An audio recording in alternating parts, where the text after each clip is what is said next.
बता दें कि बिहार में चौकीदार दफादार मामले को लेकर जिस तरीके से चिराग पासवान और उनकी पार्टी ने कदम उठाने का बड़ा फैसला किया है, उसके बाद देखते हुए अगर हम देखें तो अब तक आखिर चिराग पासवान और उनकी पार्टी ने चौकीदार दफादार मामले पर क्या क्या किया है, इस पूरे खबर को विस्तार से जानते हैं। क्या नीतीश कुमार और चिराग में ठन गई चौकीदार बहाली पर नया अध्यादेश लाने की तैयारी चल रही है? क्या सुप्रीम कोर्ट के फैसले को चिराग पासवान और उनके पार्टी के जितने भी विधायक हैं क्या चुनौती देने को तैयार हैं? क्या नीतीश कुमार की सरकार झुकने को तैयार होगी?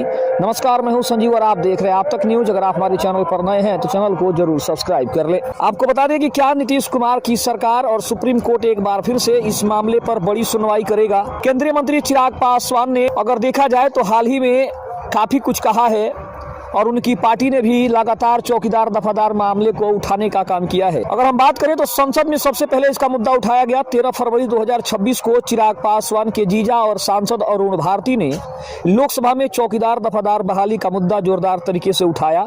उन्होंने अपनी ही सरकार से सवाल करते हुए बिहार में चौकीदारों की हकमारी रोकने और उनके अधिकारों के लिए जवाब मांगा है। चिराग पासवान लंबे समय से मांग कर रहे हैं कि चौकीदार दफादार की बहाली के लिए पुरानी व्यवस्था को पुनः लागू किया जाए।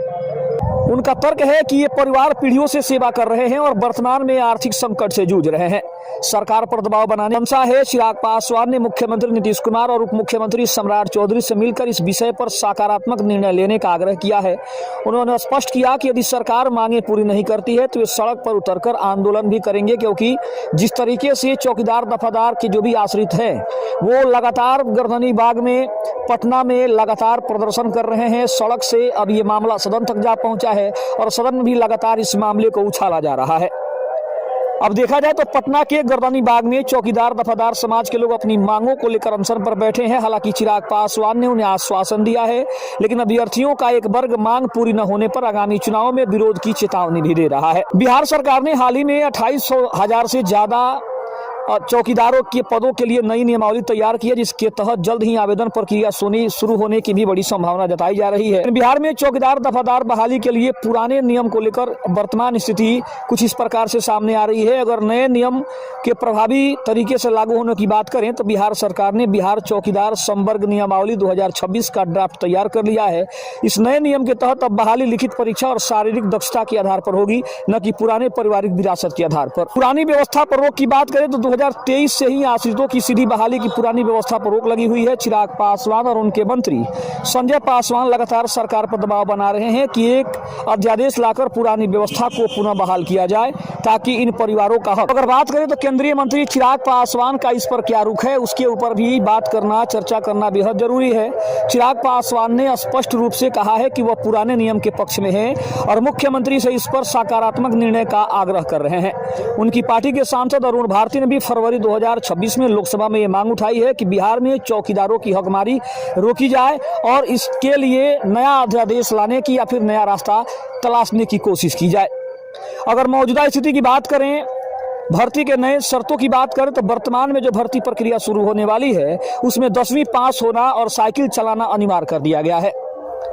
अगर मौजूदा स्थिति की बात करें तो हालांकि राजनीतिक दबाव और आंदोलन जारी है, लेकिन आधिकारिक तौर पर अभी तक पुरानी नियमावली को दोबारा लागू करने का आदेश नहीं आया है। सरकार फिलहाल नई चयन प्रक्रिया के साथ आगे बढ़ती हुई दिखाई दे रही है, ऐसी संभावना जताई जा रही है। अब दूसरी तरफ बात करें तो बिहार में चौकीदार दफादार बहाली को लेकर फरवरी 2026 में कुछ महत्वपूर्ण घटनाक्रम भी सामने आए हैं। चिराग पासवान और उनकी पार्टी लोक जनशक्ति पार्टी रामविलास पुराने नियमों को लेकर दबाव बना रही है, जबकि सरकार नई प्रक्रिया की ओर बढ़ती हुई दिखाई दे रही है। विभाग ने बिहार चौकीदार संवर्ग नियमावली का प्रारूप भी तैयार किया है। इसके तहत अब बहाली जिला स्तर पर होगी और चयन का मुख्य आधार 125 अंकों की परीक्षा यानी 75 अंक लिखित परीक्षा और 50 अंक शारीरिक दक्षता परीक्षा होगी। पुरानी नियमावली पर अड़चन की बात करें तो 25 फरवरी 2023 के पटना उच्च न्यायालय के एक फैसले के बाद पुराने नियमों पर रोक लगी हुई है। चिराग पासवान लगातार मुख्यमंत्री नीतीश कुमार से मांग कर रहे हैं कि एक अध्यादेश के जरिए इस पुरानी व्यवस्था को फिर से शुरू किया जा सकता है। फरवरी 2026 के पहले सप्ताह में चिराग पासवान की पार्टी के मंत्रियों संजय पासवान ने स्पष्ट किया कि इस मुद्दे पर सरकार के भीतर संघर्ष कर रहे हैं और जल्द सकारात्मक परिणाम आने की उम्मीद भी है। हालांकि सदन में भी इस चर्चा को उठाया गया है और इसके ऊपर काफी ज्यादा बातचीत हुई है, हल्ला हंगामा और शोर शराबा भी हुआ है। सरकार ने आश्वासन भी दिया है कि इसके ऊपर जल्द से जल्द कोई कार्रवाई की जाएगी और अगर इसमें सुप्रीम कोर्ट का अगर स्टे नहीं हटता है तो कहीं ना कहीं सरकार इसके लिए एक नया अध्यादेश, एक नया रास्ता तलाशने की भी कोशिश कर सकती है, ऐसी भी संभावना है। पटना के गर्दनीबाग में चौकीदार दफादार समाज के लोग अपनी मांगों को लेकर धरना देते आ रहे हैं। वे नई बहाली प्रक्रिया का विरोध कर रहे हैं क्योंकि इसमें शैक्षणिक योग्यता 10वीं पास अनिवार्य कर दी गई है, जबकि पहले 8वीं पास भी पात्र थे। आगामी सूचना की बात करें तो नई नियमावली के तहत रोस्टर क्लियरेंस 30 अप्रैल 2026 तक पूरा करने का लक्ष्य रखा गया है, जिसके बाद मई 2026 तक आधिकारिक आवेदन शुरू होने की संभावना है। अब सरकार नए नियमों पर आगे ही बढ़ रही है, लेकिन चिराग पासवान का गुट अध्यादेश लाकर पुराने पारिवारिक नियमों को वापस लाने के लिए राजनीतिक दबाव बना रहा है। हालांकि अभी तक सिर्फ कहीं ना कहीं अगर देखा जाए तो उन्हें आश्वासन ही मिल रहा है, लेकिन चिराग पासवान और उनकी पार्टी चाहती है कि सिर्फ आश्वासन से काम नहीं चलेगा, बल्कि उन्हें कुछ न ऐसा कुछ चाहिए जिसको लेकर वो कहीं ना कहीं अपने आश्रितों को, अपने दलितों को वो ये संभावना दे सके, ये भरोसा दे सके कि उनकी सरकार उनकी मांगों को मानेगी और उनकी मांगों को पूरा करेगी। अब संसद और सरकार पर दबाव बनाने की अगर बात करें तो 13 फरवरी 2026 को चिराग पासवान के जीजा और सांसद अरुण भारती ने लोकसभा में इस मुद्दे को उठाया है और बिहार में चौकीदारों के अधिकारों की रक्षा की मांग की है। चिराग पासवान और उनकी पार्टी के मंत्री संजय पासवान लगातार इस कोशिश में है कि सरकार का एक अध्यादेश लाए ताकि पुरानी खानदानी बहाली व्यवस्था को फिर से लागू किया जा सके। सितंबर 2025 में पटना की सड़कों पर हजारों चौकीदार और दफादार उतर गए थे। उन्होंने बैरिकेडिंग तोड़ दी थी और मुख्यमंत्री आवास का घेराव करने की कोशिश की थी। प्रदर्शनकारियों की मुख्य मांग है कि 2014 से बंद सेवानिवृत्ति के बाद आश्रितों की बहाली को पुनः बहाल किया जाए। नई भर्ती की तैयारी सरकार कर रही है, जिसके ऊपर भी आश्रितों का जो रोष है वो दिखाई दे रहा है, उनका आक्रोश सामने आ रहा है। बिहार सरकार लगभग 28,900 पदों पर नई भर्ती की योजना बना रही है। इसके लिए जिलावार रिक्तियों की सूची जैसे पटना में 1279, भोजपुर में 957 सोशल मीडिया पर सबसे ज्यादा चर्चा में है।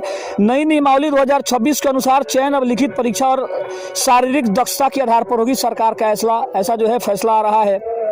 1 अप्रैल 2025 से ग्राम पंचायतों में कार्यरत अंशकालिक चौकीदारों का मानदेय 7,700 रुपये से बढ़ाकर 8,200 रुपये कर दिया गया है।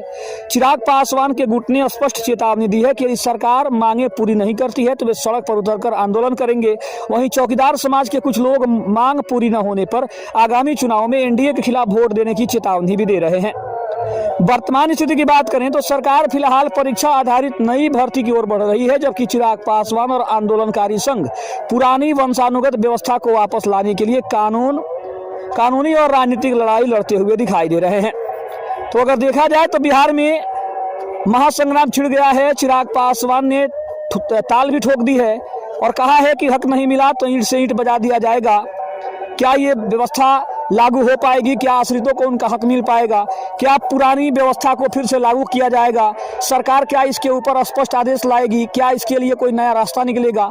बहुत सारे सवाल हैं, लेकिन जवाब सिर्फ नीतीश कुमार की सरकार के पास है, सुप्रीम कोर्ट के पास है कि आखिर सुप्रीम कोर्ट क्या जो आदेश और जो रोक लगी है क्या उसे हटा पाएगी, और क्या नीतीश कुमार की सरकार चिराग पासवान के आने वाले भविष्य को बचा पाएगी? क्योंकि कहीं ना कहीं चौकीदार दफादार जो बहाली का जो मामला है वो केंद्रीय मंत्री चिराग पासवान के भविष्य पर भी टिका हुआ है, क्योंकि चिराग पासवान ये जानते हैं कि अगर चौकीदार दफादार बहाली को फिर से लागू नहीं किया गया, पुरानी व्यवस्था को नहीं लाया गया, आश्रितों को फिर से वही व्यवस्था नहीं दी गई, तो आने वाले चुनाव में इसका भारी विरोध प्रदर्शन हो सकता है और भारी विरोध का सामना चिराग पासवान और नीतीश कुमार की सरकार को झेलनी पड़ सकती है। क्योंकि अभी सरकार तो नई बनी है, लेकिन आने वाले भविष्य में जो 2030 में चिराग पासवान एक बड़ा सपना मुख्यमंत्री बनने का देख रहे हैं, उस रास्ते में एक बहुत बड़ा रोड़ा ये आश्रित लटका सकते हैं। ये बात चिराग पासवान को अच्छे से पता है।